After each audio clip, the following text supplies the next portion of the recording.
Hello दोस्तों, अद्भुत कहानी संग्रह में आपका स्वागत है। आज की हमारी कहानी है बर्दाश्त। रितिका सारा काम करने के बाद खाने के लिए बैठी तो जैसे ही रोटी के टुकड़े में सब्जी लगाकर खाया तो उसे सब्जी अच्छी नहीं लगी। वैसे भी परमल की सब्जी उसे पसंद नहीं थी। मायके में होती तो किसी और चीज़ से रोटी खा लेती, पर यह तो ससुराल था जहाँ पर अचार, देसी घी, दूध, दही सब सासू माँ के कब्जे में था और यह सब उसके लिए तो बिल्कुल भी नहीं था।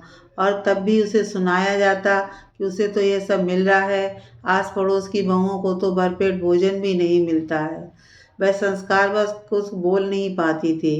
तभी याद आया कि कल ही तो मुनीम चाचा अपने बाग से कच्चे आम तोड़ कर दे गए थे और यहाँ ससुराल में मिक्सी तो थी नहीं और उसे कच्चे आम की चटनी बहुत पसंद थी, तो उसने धीरे धीरे बड़ी ही मुश्किल से चटनी सिलबट्टे पर पीसी थी। बाद में उसके हाथों में मिर्च पीसने के कारण खूब जलन भी हुई थी। जैसे ही चटनी पीसी थी सबने स्वाद ले लेकर खाया था।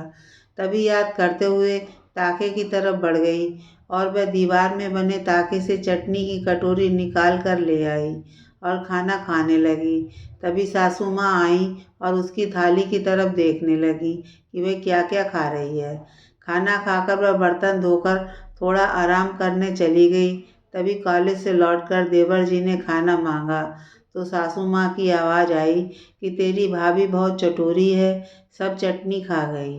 ये शब्द सुनते ही उसे बहुत दुख हुआ कि क्या ससुराल में बहू को अपने मन से कुछ भी खाने का अधिकार नहीं होता। आखिर क्यों ऐसा व्यवहार बहू के साथ किया जाता है। उसके आंसू निकलकर उसके हाथों पर गिरने लगे।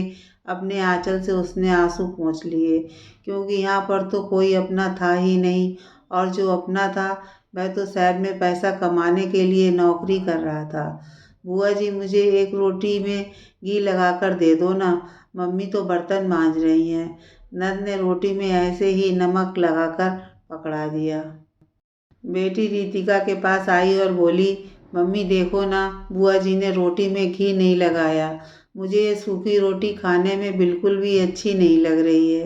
दीदी, जरा सा ही तो घी लगता बच्चे की रोटी में। रितिका नंद से बोली, घर में घी नहीं है, खत्म हो गया है।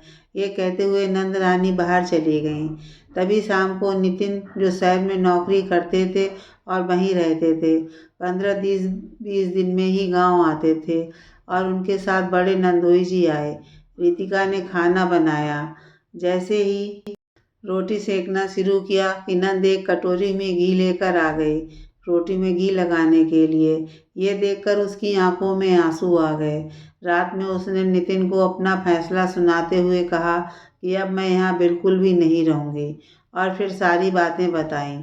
दूसरे दिन नंदोई जी के जाने के बाद रितिका को अपने कपड़े अटैची में रखते हुए देखकर सासू माँ बोलीं, तुम कहाँ जा रही हो? तो रितिका ने अपना फैसला सुनाते हुए कहा कि मैं अब यह भेदभाव और सहन नहीं कर सकती हूँ। जहाँ पर हर काम का अधिकार बहू को मिलता है पर खाने का अधिकार नहीं, यहाँ तक कि बहू बासी चटनी भी नहीं खा सकती। माँ जी, मैं खूब समझती हूँ आपकी चालाकियाँ। जब तक मैं घर के काम करती हूँ तब तक तो आप देखने भी नहीं आती, और जैसे ही खाना खाने बैठती हूँ तो आप हर चीज़ को अपने कब्जे में रखने के बाद भी मेरी थाली में क्या है ये देखने ज़रूर आती हैं। मैं अपने लिए तो फिर भी सह लूँ, पर अपनी बेटी के साथ तो भेदभाव बिल्कुल भी नहीं। नितिन के साथ जा रही हूँ, वह तो इतना कमाता नहीं है, फिर तुम दोनों का खर्चा। पता भी है शहर में रहने के लिए जाओगी तो नमक रोटी ही खा पाओगी। सासू माँ गुस्से में बोली, हाँ मुझे मंजूर है, अगर नमक रोटी खाना पड़ा तो सब लोग एक साथ खाएंगे। कम से कम यह भेदभाव तो नहीं देखना पड़ेगा। और आप शायद भूल रही हैं, मैंने ग्रेजुएशन किया हुआ है और शादी से पहले मैं बच्चों को ट्यूशन पढ़ाती थी, फिर से बच्चों को पढ़ाना शुरू कर दूँगी। अब मैं इस घर में बिल्कुल नहीं रहूँगी। अपने पैरों पर खड़ी होकर आत्मनिर्भर बन स्वाभिमान से रहूँगी। ये कहते हुए वह अटैची के साथ आंगन में खड़ी हो गई। बेटा, तू ही समझा, ये तो अपनी मनमानी कर रही है और तू चुपचाप खड़ा है। तू ही इसे कुछ समझा।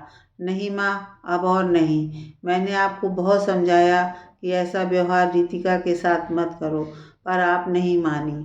इन 4 सालों में आपने कितना बुरा व्यवहार किया, पर मैंने कभी विरोध नहीं किया। पर आज जो मेरी बेटी के साथ हुआ, वह मैं बिल्कुल भी बर्दाश्त नहीं कर सकता हूँ। अब हम लोग इस घर से जा रहे हैं। अब आपको खाने में भेदभाव और बहू की थाली में नज़र नहीं रखनी पड़ेगी, क्योंकि अब ये यहाँ नहीं रहेगी। ये कहते हुए नितिन अपनी पत्नी और बेटी को लेकर शहर की ओर चल पड़ा।